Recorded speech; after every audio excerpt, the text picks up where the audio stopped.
સતનો આધાર એટલે કે સત્તાધાર. હાલ જે ધાર્મિક વિવાદો ચાલી રહ્યા છે, એક બાજુ જુનાગઢનો વિવાદ છે તો બીજી જ બાજુ સત્તાધારનો વિવાદ છે. ત્યારે આપણી સાથે નરેન્દ્ર બાપુ છે, આપણે તેમની જ સાથે સીધી વાત કરીએ. બાપુ, સત્તાધારનો વિવાદ ચાલી રહ્યો છે, શું કહેશો તેના વિશે? બેટા, સત્તાધારનો કોઈ વિવાદ જ નથી. મારી તમને લોકોને બે હાથ જોડીને બધાને હું વિનંતી કરું છું, સત્તાધારનો વિવાદ ક્યારે કહેવાય? સત્તાધારની ગાદી ઉપર કોઈ પણ પ્રકારનું કોઈ વાત કરે ત્યારે. આ વિવાદ વિજય ભગતનો છે. વિજય ભગત અને ગીતાબેનનો વિવાદ છે. એટલે આ વિવાદ વિજય ભગત અને ગીતાબેનનો છે. એની ત્યાં જવાબદારી છે. એટલે કોઈ જવાબદાર વ્યક્તિ ખોટું કરે તો એના હિસાબે આખી સંસ્થા ખોટું કરે છે એવું નક્કી ન થાય. એટલે આ વિષય જે છે એ વિજય ભગત અને ગીતાબેનનો છે. પણ બાપુ, વિજય બાપુને લઈને જે વિવાદ ચાલી રહ્યો છે એમાં ક્યાંક ને ક્યાંક સત્તાધાર છે તે વિવાદમાં આવતું હોય ને બદનામ થતું હોય, તમને નથી લાગી રહ્યું? ના, જરા કઈ નહીં, 1% નહીં. કોઈ વ્યક્તિને હિસાબે કોઈ જગ્યા બદનામ થાય એવું હું માનતો જ નથી. હા, એ વ્યક્તિ ત્યાં જવાબદારીપૂર્વક ત્યાં માની લો કે એ મહંતની એની જવાબદારીઓ હતી તો એ ત્યાં છે, તો તમે એની સાથે કઈ જગ્યા 240 વર્ષથી છે એટલે કોઈ એક વિજય ભગતના હિસાબે જગ્યા બદનામ ન થાય બેટા. આપે જે સ્ટિંગ ઓપરેશન કર્યું તેના વિશે આપ શું કહેશો? સ્ટિંગ ઓપરેશન મેં નથી કર્યું, પણ જેણે મને કરીને દીધું હોય એણે. અને સ્ટિંગ ઓપરેશન મારી પાસે આવા એક નહીં, મારી પાસે 150થી ઉપર છે સ્ટિંગ ઓપરેશનો. એની મેં આખી એક ટીમ, હું કહેતો હતો ને કે મારી ટીમ કામ કરે છે. એ એટલા માટે કરવું પડે છે કે તમે અત્યારે કંઈક બોલો, પછી કંઈક બોલો, મારી સાથે કંઈક વાત કરો, બીજાની સાથે કંઈક વાત કરો. એટલા માટે ઘણા સમયથી આ સ્ટિંગ ઓપરેશનોની એક ટીમ ચાલુ હતી અને ખૂબ સારા ઘણા સ્ટિંગ ઓપરેશનો મારી પાસે છે.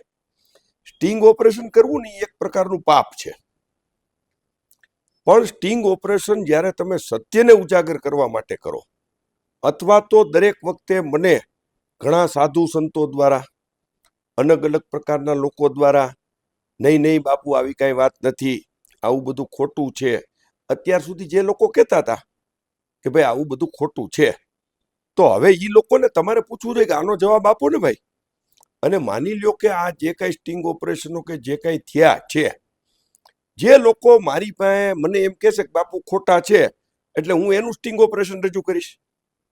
આ બધા કહેતા હતા ને બાપુ ખોટા છે, પછી એમાં સેવકો છે, સંતો છે, ઘણા લોકો છે. અને હું તો એવું માનું છું કે વ્યક્તિગત સંબંધોને એક બાજુ સાઈડ ઉપર રાખી અને દરેક લોકોએ સત્તાધારની જગ્યા બચાવવાનો પ્રયત્ન કરવો જોઈએ. આજે 240 વર્ષની ગાદી, તમે જ આગળ કીધું ને કે આ બદનામ થાય છે, તો આવા ઘણા વિષયો ભવિષ્યમાં અમે એવું ઈચ્છીએ છીએ કે ન બને. આવું ઘણા વિષયો ન બને, પણ ક્યારે નહીં બને? તમે જૂઠ નહીં બોલો ત્યારે. તમે સત્ય બોલશો તો નથી બનવાના, તમે ખોટું બોલશો તો બનશે. એટલે એમાં કોઈ, આ મારી ગુરુ ગાદી છે. આજે તમે તમારી ચેનલની આરે વફાદારીપૂર્વક છો. શું કામ? કે તમે ત્યાંથી રોટલો ખાવ છો. તો આ તો મારી ગુરુ ગાદી છે. જીવરાજ બાપુએ મને નામ આપ્યું છે. નરેન્દ્ર બાપુ, ગુરુ શ્રી જીવરાજ બાપુ, આપા ગીગાની સમર્થ પેઢી ગુરુ ગેબીનાથથી લઈ અને આજ સુધીની, એની સાથે નામ જોડવાનું કામ મારા ગુરુદેવે મારું કર્યું છે. તો મારી ગુરુ ગાદીની અંદર હું ખોટું કેવી રીતે ચલાવી લઉં? અને ઘણા સમયથી આ બધું છે મારી પાસે, પણ છતાંય વિજય ભગતને હિસાબે જગ્યાને છાંટાઓ ન મૂડે એના માટેના અમારા અનેક પ્રયત્નો હતા. અમે એને હાથે પગે લાગ્યા છે. એ વિડીયો છે અમારી પાસે. એ કોઈ એમ કહેતું હોય કે આ અમે પ્રયત્ન નથી કર્યો, તો એ છે બધું અમારી પાસે. અને બધું સમયે દેખાડશું. એમાં કઈ એવું નથી. અમે પહેલેથી કહેતા આવીએ છીએ.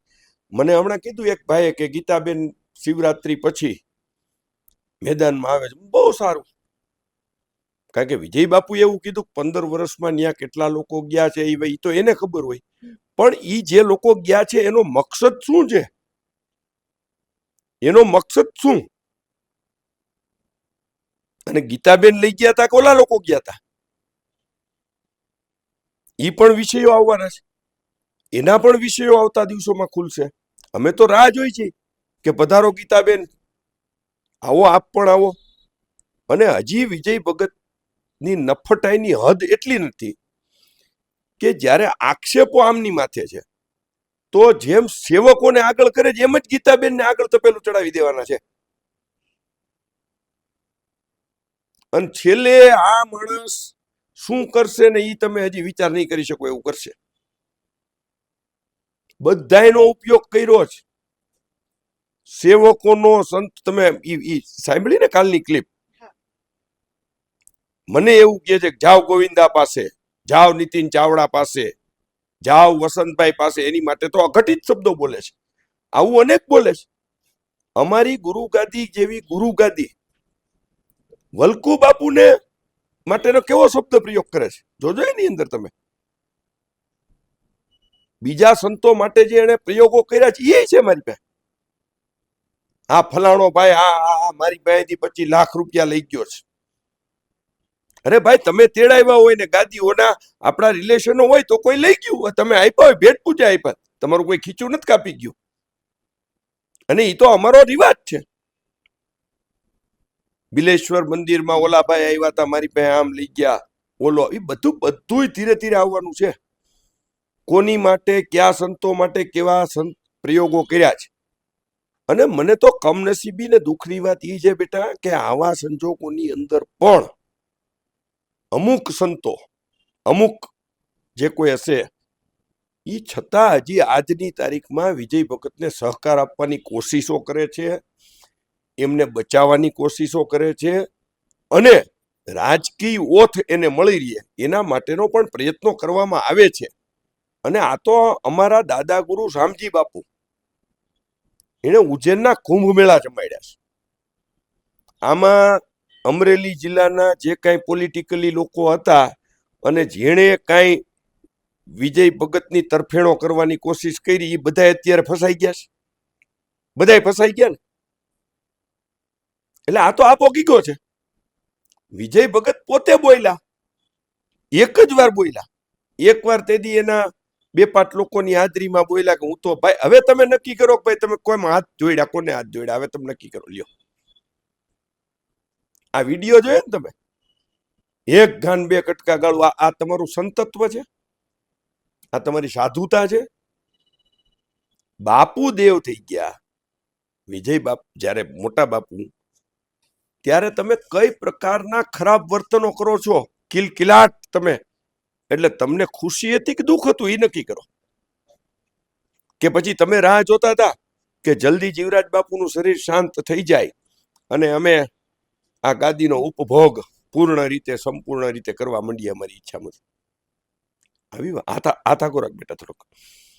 એટલે આ વિષયો બધા આવા છે બેટા, અને એમાં જે કાંઈ છે એ બધા તમારા લોકોની નજર સમક્ષ છે. અને શું કામ ભાઈ બીવોસ? 25 તારીખે મીડિયાએ કેવું ખરાબ વર્તન કર્યું. આટલા બધા મીડિયાના લોકો હતા. આ સાર્વજનિક ટ્રસ્ટની જગ્યા છે. આ કાંઈ તમારી પ્રાઇવેટ બાપુજીની માલિકીની જગ્યા નથી કે ભાઈ ચાલો વિજયભાઈ મોહનભાઈ ની જગ્યા છે. આવું નથી બેટા. સાર્વજનિક ટ્રસ્ટ છે, અને એ સાર્વજનિક ટ્રસ્ટની અંદર દરેક લોકોને આવવાનો અધિકાર, અબાધિત અધિકાર છે. આપણું કામ તો એટલું છે કે જે લોકો આવે એની સેવા કરો. આવો બાપા, બેસો બાપા, જમો બાપા. તમારે કાંઈ ખોટું કામ નથી કરવું, ત્યાં સિક્યોરિટી હું કામ રાખો છો? હાલો, તમે મારે ત્યાં આવ્યા, કોઈ સિક્યોરિટી છે?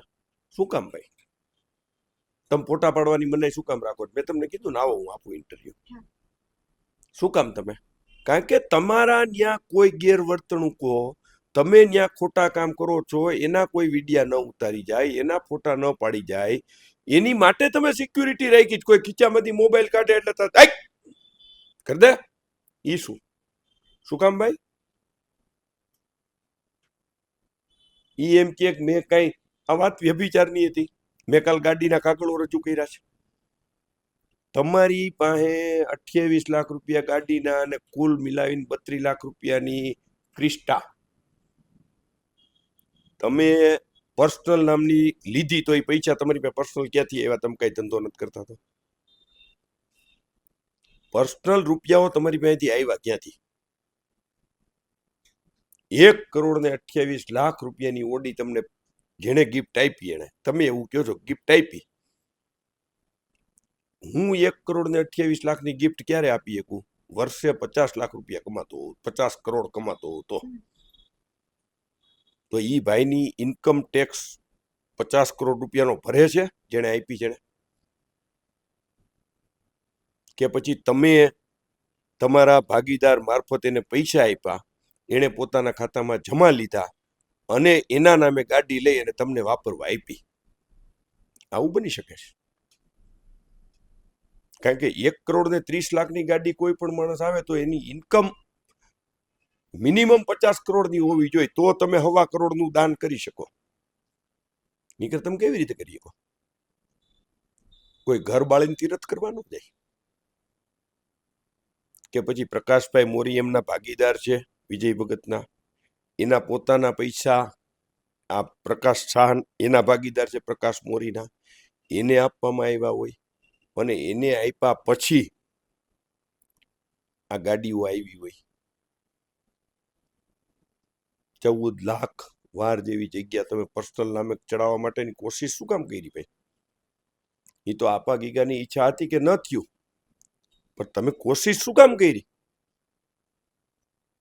તમારે એ જગ્યા તમારા પર્સનલ નામે કરીને શું કરવાનું હતું? એટલા માટે તમે ખાતેદાર રહેવા માટે થઈને તમારો ભાઈ ભાગ લીધો તો તમે? આવા ઘણા પ્રશ્નો જે રેકર્ડ ઉપર છે, એટલે આને આક્ષેપ નો કહેવાય, આ સત્ય સનાતન છે. આક્ષેપ કોને કહેવાય? હું તમને કાગળ ન આપું કે ભાઈ આ કાગળ ગાડી એના નામની છે, તો તમે એમ કહી શકો આક્ષેપ છે. મને જાણવા મળેલ છે કે એવું નથી હું કહેતો. હું તમને કહું હાર્યું કાગળ લાવ ભાઈ, ગાડીને કાગળ દે આપણે આ દીકરીને. આ બધા જે છે આ બધા કાગળો છે, આ બધા એના જ છે ને. આ તો અમારું છે, અમારા ઘરે છે. આ શું છે? મને ઇંગ્લિશ વાંચતા નથી આવડતું. વાંચ બેટા. કોણે કરી છે એપ્લિકેશન? આ કઈ મારા ઘરે નથી છપાતું. આ તો ઓલા પિક્ચર જેવી વાત થઈ કે ભાઈ કાગળો ઘરે છપાય છે. અને જો આ બધું મારા ઘરે છપાતું હોય, આ બધું એમ કે બાપુ પેલા તો એવી જ વાતો કરતા કે મારી જગ્યા પડાવી લેવી છે. તો આ વિલ કોણે કરી દીધું? નરેન્દ્ર બાપુ શ્રી ગુરુ શ્રી જીવરાજ બાપુ. 8/8/2000 આ બાપુની સહી અને મારી સહી છે. આમાં બીજા કોઈની એક વકીલ સિવાય મારે જગ્યા લઈ લેવી હોય તો હું 8/8/2017 બાપુની હયાતીમાં એને વિલ હું કામ કરી દઉં? મન ગળત કહાનીઓ ઊભી કરવી, મન ગળત આક્ષેપો કરવા.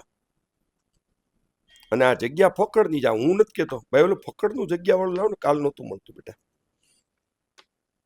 આ બધી અલગ અલગ છે. આ 74/19/22 આ બધી કોપીઓ એના સોગંદનામા. જો આ 73, આ તમને દેખાય છે ખરખું એવું નથી, આ બધા નંબરો અલગ અલગ છે. હા, એટલે આ બધું નંબરોનો વિસ્તાર. જો આ નામંજૂર થયેલું, આ મેં નામંજૂર નથી કર્યું. સરકારે શું કામ નામંજૂર કરવી બેડી ભાઈ? એટલે આવા બધા અનેક વિષયો છે. આ વિષયોને એ લોકો ટ્વિસ્ટ કરી અને બીજું શું કામ ભાઈ તમારી વતી કોઈ જવાબ આપે? મોટા ભાઈ સંપટ છે એ સજ્જન વ્યક્તિ હું માનું છું, પણ એને ટાઈટ કરીને એનો કેટલોક તમે ઉપયોગ કરશો? એનો કેટલોક ઉપયોગ કરશો? ઈ આવીને એમ કહેશે કે ભાઈ હું આપા ગીગાનો વંશજ છું, વારસદાર. તો તમે આપા ગીગાના વારસદાર છો તો વિજય ભગતને કયો ને, એટલો બધો એને પ્રેમ છે, તમને એની અંદર ટ્રસ્ટમાં ઇન્વોલ્વમેન્ટ કરાવે તમારું. કયો, જો તમે વંશજ છો તો કયો, લ્યો આની ભાઈ બીજી વધારાની કરાવી લેજો. આ છે બેટા.